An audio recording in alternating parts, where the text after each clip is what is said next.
అసమ్మతిని ఎంత ప్రోత్సహిస్తుందో సమ్మతి వర్గాన్ని కూడా అంతే ప్రోత్సహిస్తుంది.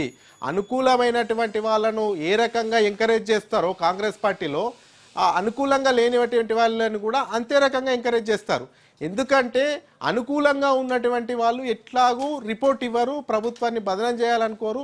ఎవరైతే అనుకూలంగా లేరో వాళ్ళే కదా కాంప్లైంట్ చేసేది. ఆ కాంప్లైంట్ల రూపకంగానే వాళ్ళకు ఒక ఇంటెలిజెన్స్ వ్యవస్థ ఉంటుంది. ఇది ఎంతవరకు నిజం అనేది ఒక నిర్ధారణ చేసుకుంటారు. కానీ ఇప్పటికైతే ఏఐసిసికి ఇక్కడ జరుగుతున్నటువంటి పరిణామాలపైన, ఇక్కడ జరుగుతున్నటువంటి తీరుతెన్నులపైన చూసుకుంటే గనక పెద్ద ఎత్తున ఫిర్యాదులు అయితే వెళ్తున్నాయని తెలుస్తుంది. శ్రీకాంత్, ఒక ఎగ్జాంపుల్ మనం చూస్తే గనక, అంటే మీకున్న అనుభవంతో మనం చూస్తున్నటువంటి పరిణామాలు చూస్తే కర్ణాటకకి తెలంగాణకి చాలా వేరియేషన్స్ కనిపిస్తున్నాయి. కర్ణాటకలో ఖచ్చితంగా కనిపిస్తున్నాయి, రెండు వర్గాలు కనిపిస్తున్నాయి. ఒకటి డికే శివకుమార్ వర్గం, ఇంకోటి సిద్ధరామయ్య వర్గం.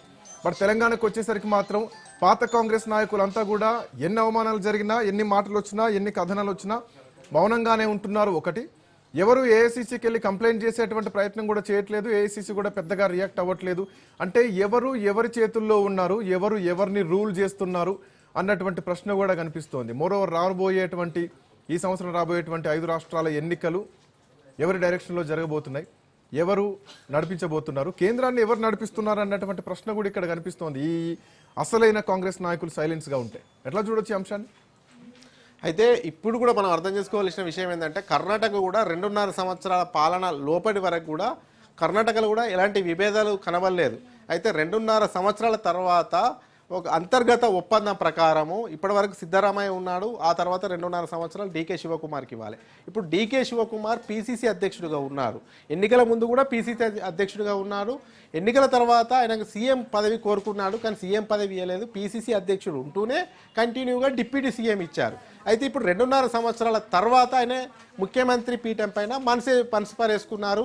నాకు ఖచ్చితంగా అంతర్గత ఒప్పందం ఏదైతే ఉందో అందులో భాగంగా నాకు ముఖ్యమంత్రి పదవి ఇవ్వాలనేది కూడా హైకమాండ్ దగ్గరికి పలు సందర్భాల్లో ఆయనకు అనుకూలంగా ఉన్నటువంటి ఎమ్మెల్యేలు తీసుకెళ్లారు. కానీ హైకమాండ్ అనుకూలంగా స్పందించలేదు. ఒకానొక దశలో అయితే అసెంబ్లీలోనే ఆర్ఎస్ఎస్ గీతం కూడా పాడి ఇండికేషన్స్ ఇచ్చిండు. అంతేకాకుండా డీకే శివకుమార్ మొన్న రాహుల్ గాంధీని కూడా కలిసిండు.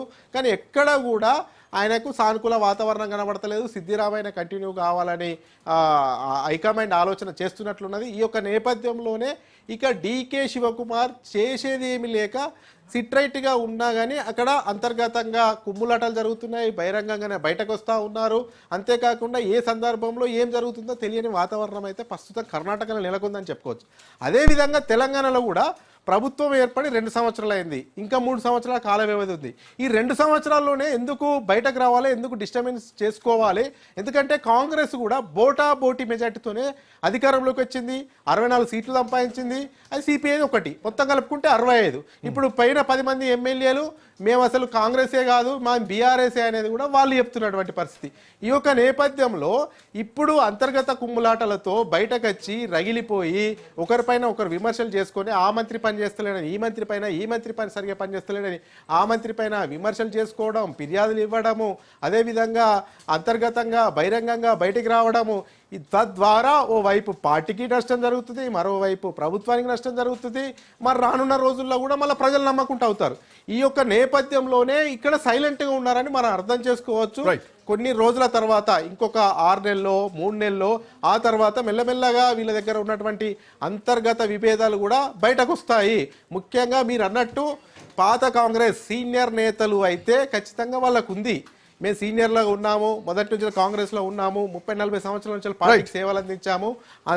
హైకమాండ్ రేవంత్ రెడ్డిని ముఖ్యమంత్రిగా పెట్టింది కాబట్టి మేము అలాగే ఉన్నాము. కానీ సందర్భం సమయం కోసము సీనియర్ నేతలు ఎదురు చూస్తున్నారని చెప్పుకోవచ్చు. Srikanth, I will come back to you. So మొత్తానికి మీరు అన్నట్టు అసలు కాంగ్రెస్ వర్సెస్ ఓల్డ్ టీడీపీ ప్రస్తుత కాంగ్రెస్లో ఉన్న ఆ ఎపిసోడ్ అయితే కొంత కనిపిస్తోంది. చూస్తున్నటువంటి పరిణామాలు చూస్తే బీఆర్ఎస్ పార్టీలో, అప్పుడు టీఆర్ఎస్ పార్టీలో ఉద్యమ తెలంగాణ, బంగారు తెలంగాణ, యూటీబీటీ